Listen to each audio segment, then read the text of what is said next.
On Larry King Now, one of Hollywood's most influential and renowned talents, two-time Oscar winner Hilary Swank. I like playing strong women, but I like finding characters that defy stereotypes. The Academy Award is so much bigger than any one performance. It's so much bigger than any one film. It will always be this pinnacle of whatever that definition is to you. And it's not unlike going down the cereal aisle. There's a lot of great cereals in which to choose from, but if there's a gold star on one of the cereal boxes, more people might buy that cereal. One of the many things, and there are many things I like about you, is that you are grounded, right? You were never affected. Right, thank you.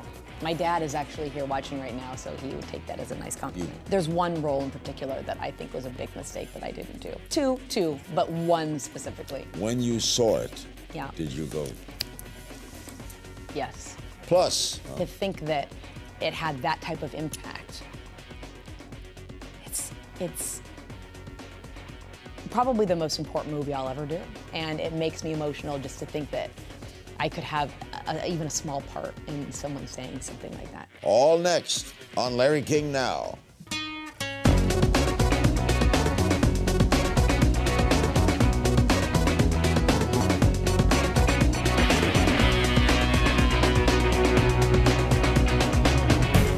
Welcome to Larry King Now. Our special guest, one of the terrific talents ever, Hilary Swank. After winning her first Academy Award for playing a transgender teen in the iconic film Boys Don't Cry, Hilary Swank quickly became one of Hollywood's most sought-after and respected talents. In 2004, she joined a lead Hollywood company, winning her second Oscar for Best Actress as Maggie Fitzgerald in $1 Million Baby, and now she's starring alongside Tommy Lee Jones in the highly acclaimed frontier drama, The Homesman. The Homesman hits select theaters tomorrow, November 20th. Wow, what a career, huh? Thank you. Who'd have thunk it, Hilary? Who would have thunk it? I ask myself that every day. What drew you to a Western drama? Well, the script, Tommy Lee Jones, the character, all three of those things, not exactly in that order. Yeah, to me, it's a really beautiful movie. It's a feminist movie, in my opinion, and I feel like the character has values and morals and manners and things that I think we've really lost touch with as a society, my own personal opinion. And I just felt like Tommy Lee Jones, he's been doing this, as he said, professionally since 1970, so since before I was born, and who better to be under the helm of, to learn from. And Harvard graduate. Harvard graduate. Who is Mary B. Cuddy? She is a woman with all the attributes I just shared with you, who is independent, driven, opinionated, and hardworking, and yet vulnerable, very multifaceted, very interesting character to me, very interesting person. Wants to do the right thing for the sake of doing the right thing, which I think is also a very rare quality in people. And just someone I wish I had in my corner, you know, someone that you say that you want to have in your life. You like playing figures like this, independent women, right? I do. Yeah, you're drawn to that. I am. I like playing women. I like playing strong women, but I like finding characters that defy stereotypes.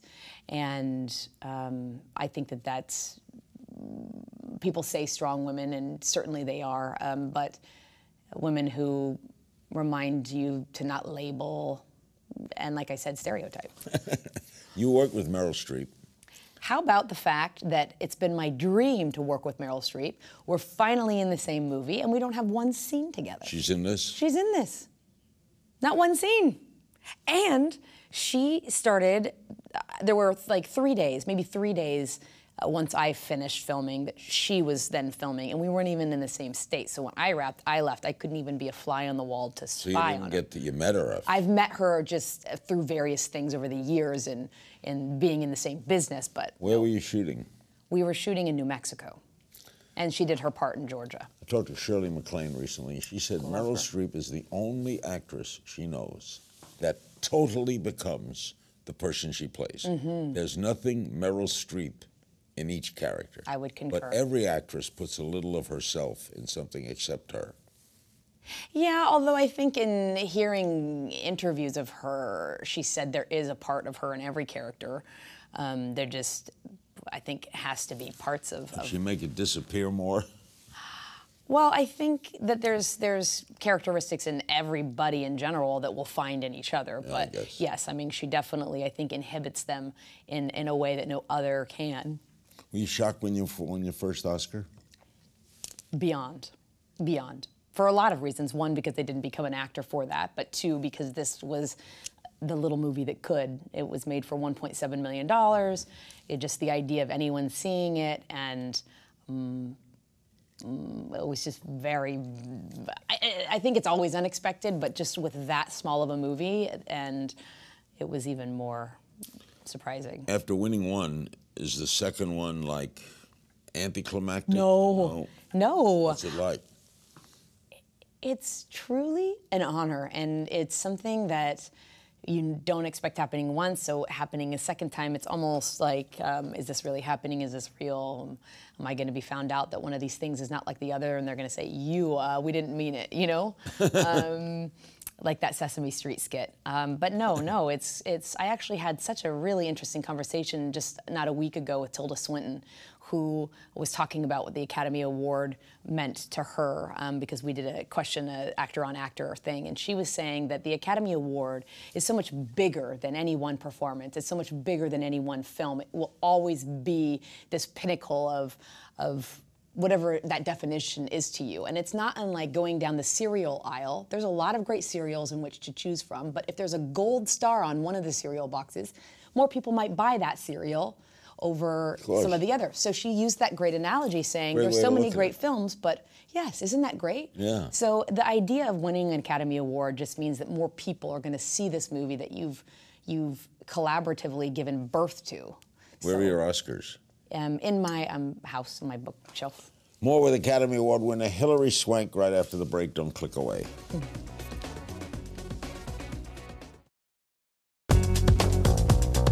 We're back with Hilary Swank. She co-stars in The Homesman, which may win her third. I don't want to jinx. Did you step back from Hollywood the past few years? No. Where you been? I think that the characters that I find that are, as we were talking about in the first bit, strong and compelling are really few and far between. So I do a movie once a year, or actually even sometimes once every year and a half. They're hard to come by. I can't complain because I feel like I've had a nice career of these types of roles, but they don't come around very often. Are you very picky?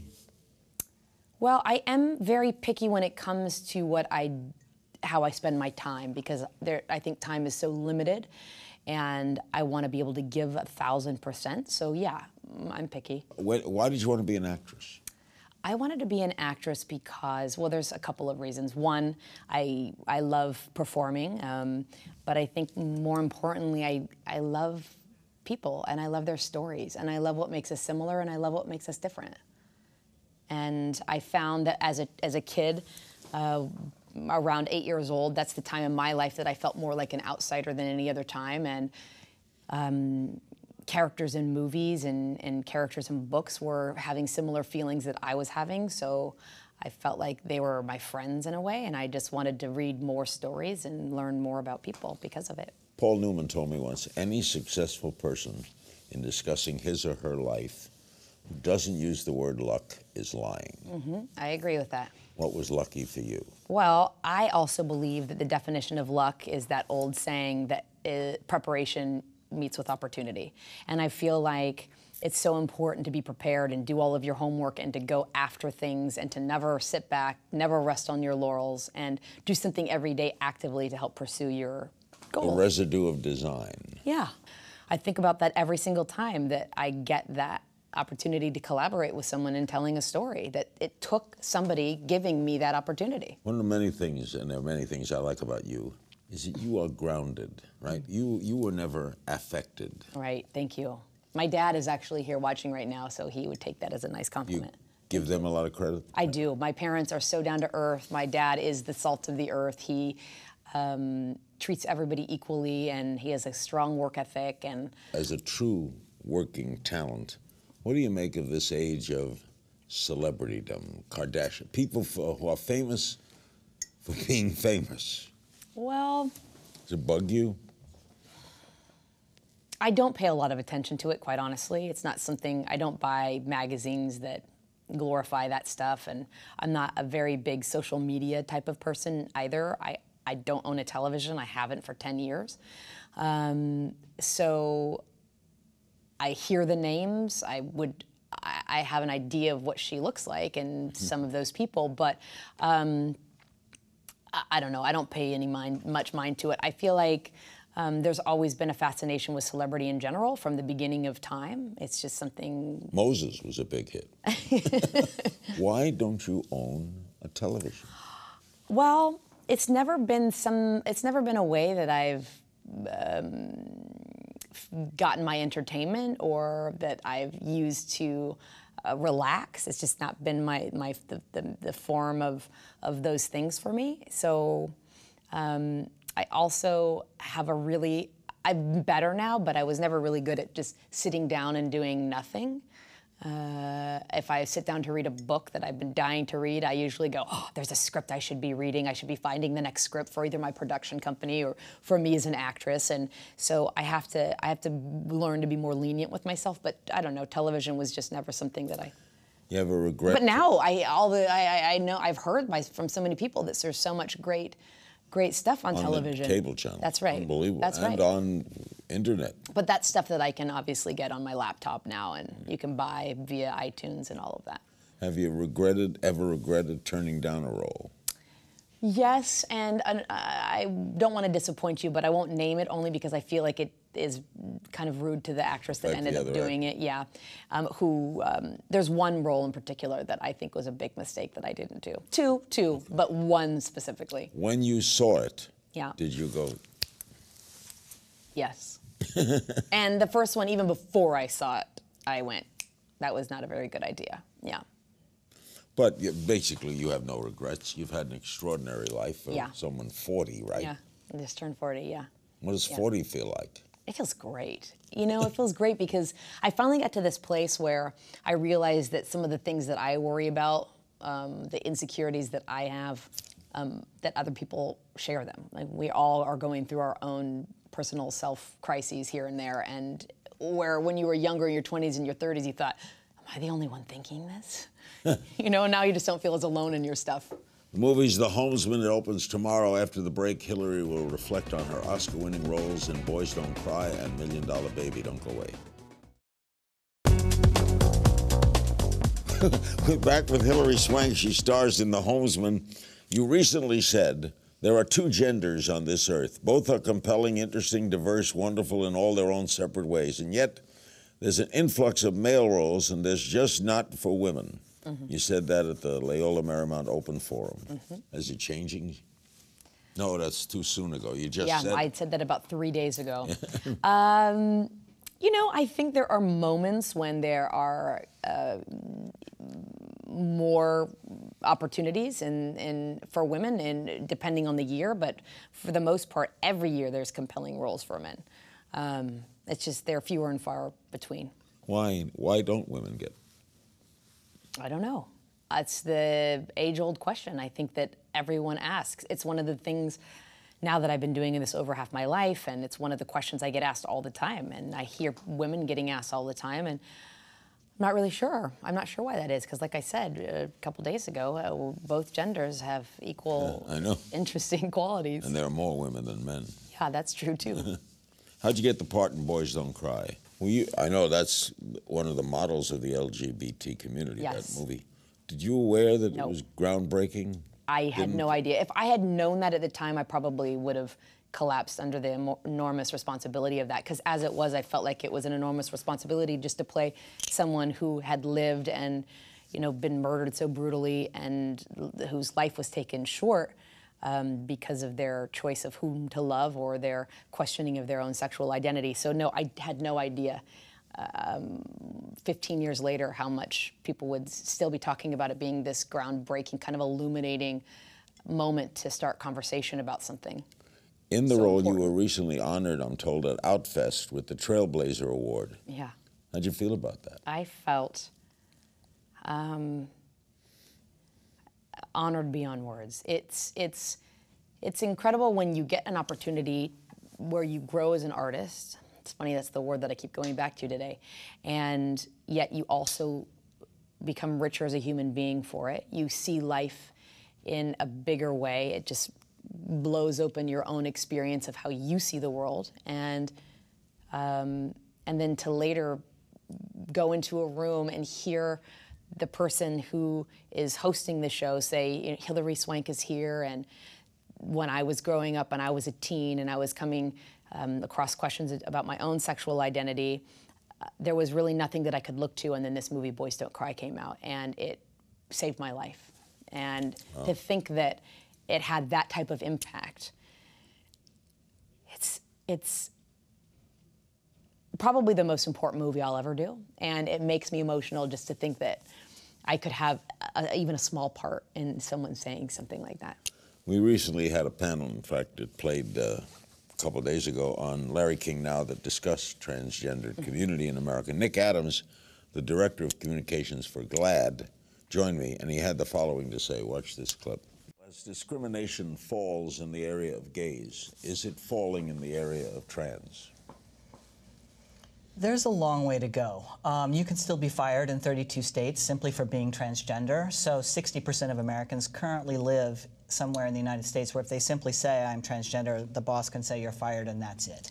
Transgender people still cannot openly serve in the military. So Don't Ask, Don't Tell was repealed, but that only applied to gay and lesbian people. So there are many, many challenges still facing transgender people in America today, and we have a really long way to go still in terms of that discrimination being lessened. It's interesting because when I was doing the movie in 2000, there was discrimination. Transgender people would say they were discriminated by gay and lesbians, that they would say, no, no, you can't march in our parade. We're doing this parade and it's only gay and lesbians. And they felt like they weren't even invited into that community, and they were segregated. So I think that there's been steps in that way since 2000, but I felt, it was news to me that they would feel like, you know. Everything's changing so fast, gay marriage and like. Do you think it's changing fast for transgenders or not?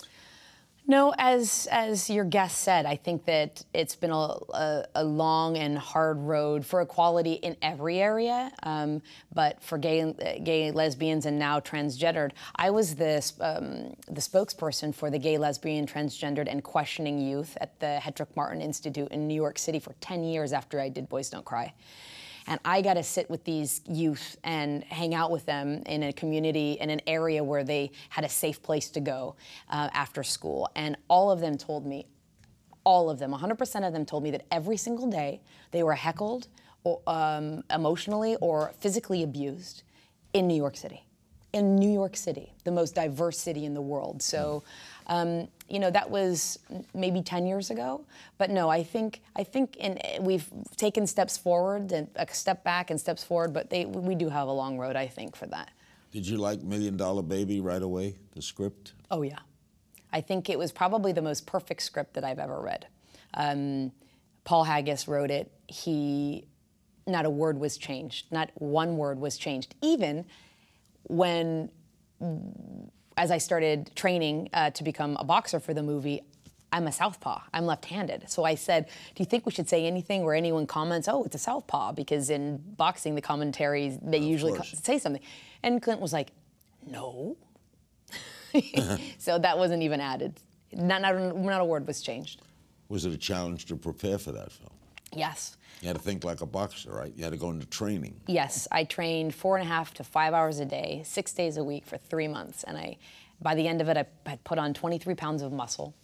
I would say that was probably physically one of the more challenging things I've ever done. Was it enjoyable? Is that a wrong word?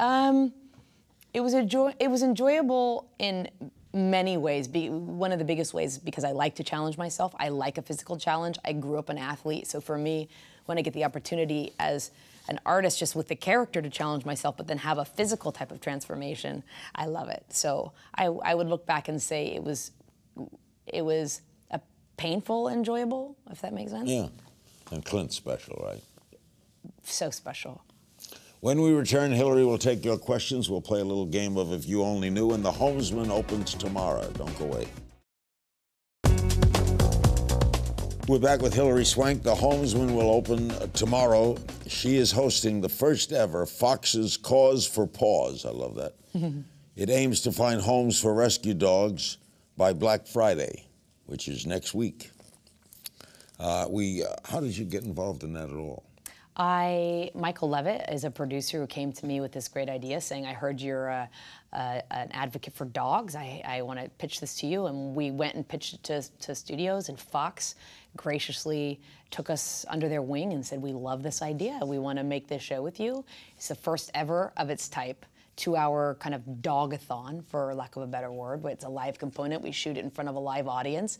We have 35 to 40 dogs that need to be find their forever home, and we'll have fun award segments like, Best Celebrity Lookalike. Betty White's doing the Senior Dog segment. What else? Yeah, exactly. We Who have else? Miley Cyrus doing Dispelling the Negative Myth on Pit Bulls. We have... When's it on? It airs Thanksgiving night from 8 to 10 after football on Fox, on the Fox network. We have a rescue dog here. I heard about Hunter. Hi, little love. I've rescued countless dogs in my life. I have 2 rescues in my house. And just like this, wagging their tails, so grateful they've been rescued. And there's 8 million dogs in shelters every single year, 4 million who never make it out. Why? So, because overbreeding, the neglect to spay and neuter, simple things like that. Bye, Hunter. See you later. There he goes. You've primarily done series throughout your career. You've done movies, Yes. right? Now you're going to do a series, The 1%? That actually has not been confirmed. Yeah. So it's in the news, but it hasn't been a confirmed thing yet. Will you do it? Would you do a television series if you liked it? Absolutely. It's not the first medium that I go to just because of the idea of, and theater too. I respect all of them as mediums for entertainment, but for me as an actor, I like to play a character and then be done with it and go into the next character. Go, yeah. And the idea of playing a character for up to 5 years, maybe 10 years, it would be great to be employed that long, but it also feels just a tad bit claustrophobic for me as an artist. Don't you see scripts all the time? Yes, thankfully. Yeah. Not many great ones, right? Right. I would say maybe 1 in 50 are great. 1 in 25 are good. Would you like to direct? I've been getting asked that a lot, and I would never say no to that. I'm not actively looking for that. Acting is something that I love so much. I couldn't imagine not doing it.